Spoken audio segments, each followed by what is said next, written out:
We're about to go on a tour of some of the most stunning structures on the face of the Earth. They'd be a delight for any sightseer, but these structures all have something in common. They were built using techniques that scientists and archaeologists can't explain, or for reasons they can only guess at. Is it possible that we've lost some of the building knowledge that our ancient ancestors took for granted? Watch this video and make up your own mind. There's nothing you'd necessarily call mysterious about the construction of the giant chimney on the island of Labuan, East Malaysia. It's 100 feet tall, and it's made of red bricks.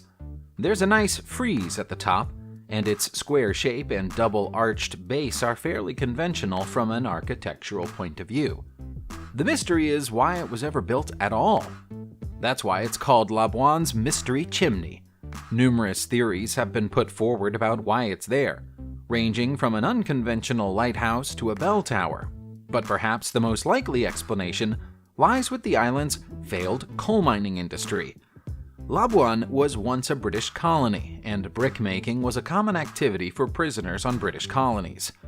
Coal would have been needed to fuel the kiln of any brickmaking facility, but the coal mining industry collapsed here in 1911 due to a lack of profits and poor maintenance of buildings. All the brickworks were demolished, and the settlement at the island's coal point vanished. The chimney might be its final leftover relic, although it's a bit odd that nobody remembers its backstory 120 years later. You've never seen a theater quite like Teatro Andromeda in Santo Stefano, Quisquiglia, Italy. The gorgeous backdrop of the Italian mountains provides an atmosphere to this open-air venue that few other theaters can match. It's amazing to think that the whole site is the work of just one man, Lorenzo Reina, who built it by hand over a 30-year period. Lorenzo wasn't an architect, by the way. He was a farmer. Most of the year, the only visitors to the theater are the donkeys and sheep that live on Lorenzo's land. But it opens up to the public for a few warm summer evening performances each year. What makes the site especially amazing is the fact that the 108 stone seats that made up the audience section correspond to the positions of the stars that make up the Andromeda constellation. If you were to take a picture from directly above the site, you'd see that each seat represents one corner of an 8-pointed star. Why did Lorenzo go to such lengths to make his theater reflect the sky? We have no idea. He never told anybody. Of all the places you might consider when you're trying to build the temple, the side of a sheer cliff probably wouldn't be close to the top of the list. That didn't deter the builders of the Hanging Temple of Hangshan in Datong, China, though. This would be a daunting construction project for anybody to attempt, so the fact that its creators pulled it off in the 5th century is nothing short of incredible. The structure clings to the side of Hengshan Mountain in a manner that appears to defy gravity itself. Although it looks humble from the outside, the temple consists of 40 different rooms connected by winding passageways that penetrate deep inside the rock. Nobody knows for sure who built the temple, but locals say it was the work of one monk named Liao Ran, working alone during the 5th century. Some restoration work was carried out at the turn of the 20th century, but it's mostly still the same structure that was carved into the rock all those years ago. Stranger still, it isn't dedicated to any one religion. You'll find Buddhist, Taoist, and Confucianist statues and carvings inside its rooms, with no one faith favored above another. The origins of Tsarski Kurgan in Kerch, Crimea, are every bit as mysterious as the origins of the Chinese Hanging Temple we just looked at. Some people say that it was built 2,400 years ago, although that seems impossible when you look at the smooth lines and the pristine state of the burial chamber deep inside its Greek-style archway. A kurgan is defined as a burial mound where a tomb is topped with dirt and stones, but the Tsarski Kurgan is a far more ornate construction. It has a grand entrance hall fashioned out of limestone and taking the form of a long corridor, seeming to belong to a much more recent period of history. The ancient Greeks were known to have lived in this area 2,400 years ago, and so they were almost certainly responsible for its creation. Unfortunately, we don't know who it was built for. It had been looted by grave robbers long before archaeologists arrived to inspect the site, and the tomb's occupant was stolen, along with whatever treasures might have been interred with them. Early Christian graffiti is etched on some of the walls, suggesting that some of the faith's first followers used the kurgan as a secret meeting place. Hidden away in the foothills of the Alps, close to Pramarzo in Italy, is a network of temples, collectively known as the Temple of Damanhur. You'd have every right to assume that they were ancient if you saw them, but they were built over a period of 15 years from 1978 by a team of non-architects headed up by a 28-year-old insurance broker named Alberto Araudi. The entrance to the temples is hidden below a suburban house. The whole network was dug out of rock without any plans being drawn up, and the existence of the temples was kept secret until the work was finished. It ought to have been impossible, and yet here these beautiful psychedelic temples are. Even now, the network is considered to be unfinished. New passageways and rooms are being added to the complex every year. Even though it's called a temple, this isn't a religious site. Alberto Ariaudi and his followers consider it to be a temple to humankind, rather than a temple to the gods. Although some people consider the group responsible for Damanhur to be a cult, Alberto insists that he and his friends are harmless, and they simply enjoy creating great works of art and architecture. There are many fairy tales and legends in Azerbaijan about the true origin and nature of the Maiden Tower in Baku. It's a shame that none of them seem to get us close to the truth behind the building's existence. Baku is an old walled city, and the Maiden Tower is the oldest structure in it. It's so old that nobody can say for sure when it was built, or what it was called by the people who built it. Most educated guesses say that it's a 12th century construction, but there's a significant difference between the stones that make up the first 3 stories of the building and those that make up the rest.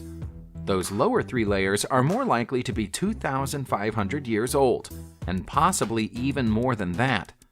That would make the tower older than Islam, meaning that if it was a religious building, it's more likely to have been put together by Zoroastrians. Alternatively, it could be an observatory. The stone protrusions that jut out from the tower correlate to the upper and lower levels of the lunar cycle.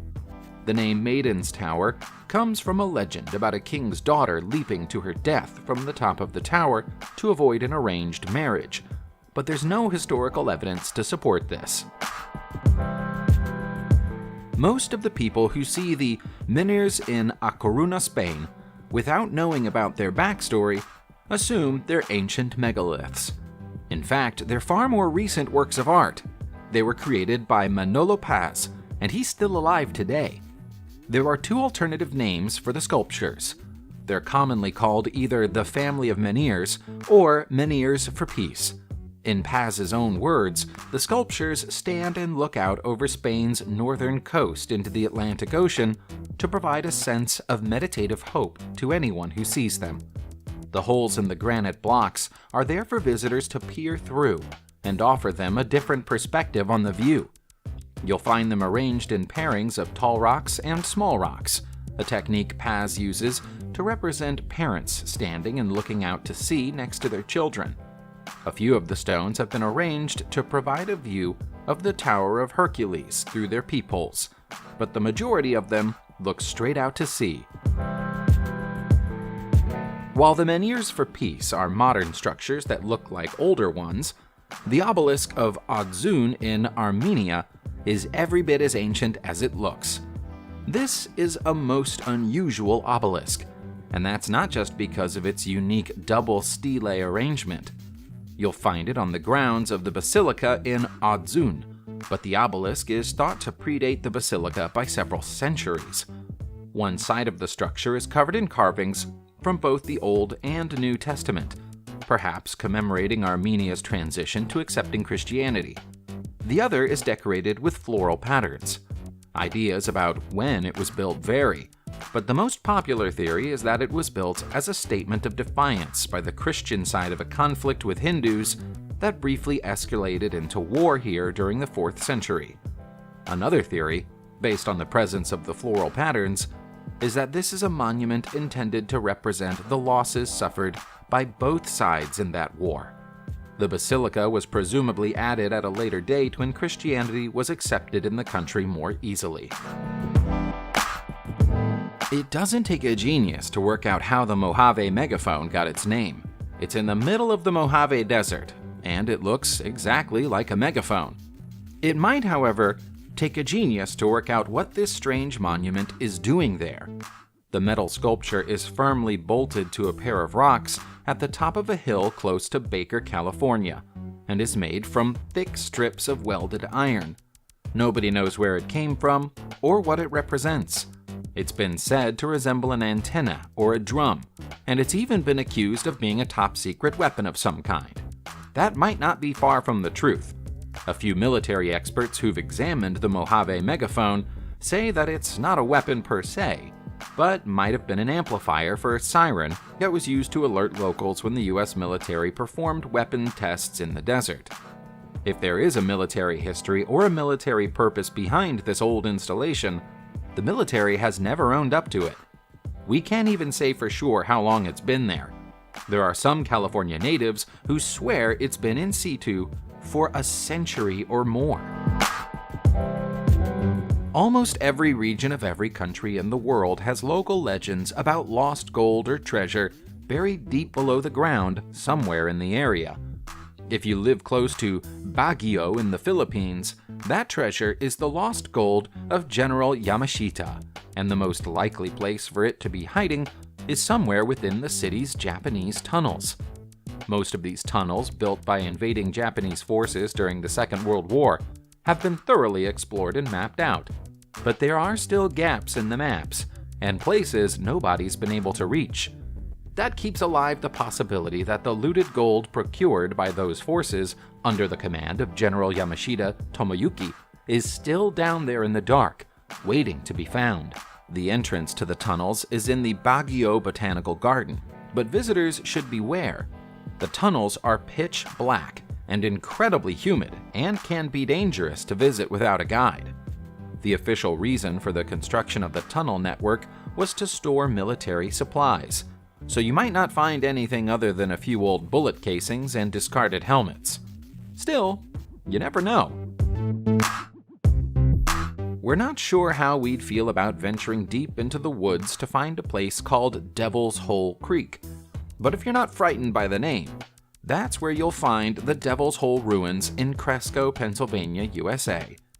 The ruins probably don't deserve to have such a foreboding name. They're actually quite beautiful to look at, and they're more likely to be the remains of a speakeasy or a ski lodge than anything to do with satanic practices. This might have been quite a grand dwelling before it fell to pieces.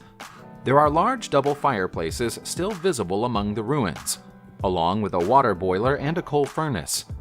Add that to the fact that the construction methods of the walls is consistent with the 1920s and 1930s, and the chances that this was an illegal speakeasy increase. That idea would also explain why the property was hidden away deep in the woods, and why it became abandoned. When alcohol was legalized in 1933, there would have been no reason for the speakeasy to stay open. Turkey has more underground cities than most of the world's countries, and it has one in particular that puts almost all the rest to shame. That's Kaymakli Underground City in Kaymakli, Belediyesi. This cavernous space first opened 4,000 years ago and has seen millions of people come and go from within its walls during those years. Consisting of a series of large chambers, Kaymakli contains living quarters, wine-making facilities, and even stables for horses. The storage spaces are so well suited to their purpose that people are still using them today. We can only guess why the city was built to begin with, but it's known that members of many religions have come and spent time here over the passing of the centuries, as they fled persecution from elsewhere. In the here and now, there's an enormous curiosity among the Turkish public about what might be hiding in the city's lower levels. It's known that Kemakli has 8 floors, burrowing deeper and deeper below the ground, but only the upper 4 floors are open to the public. Subscribe to the channel and turn on notifications, and you will be the first to know when a new video comes out. Thank you for watching, and see you soon.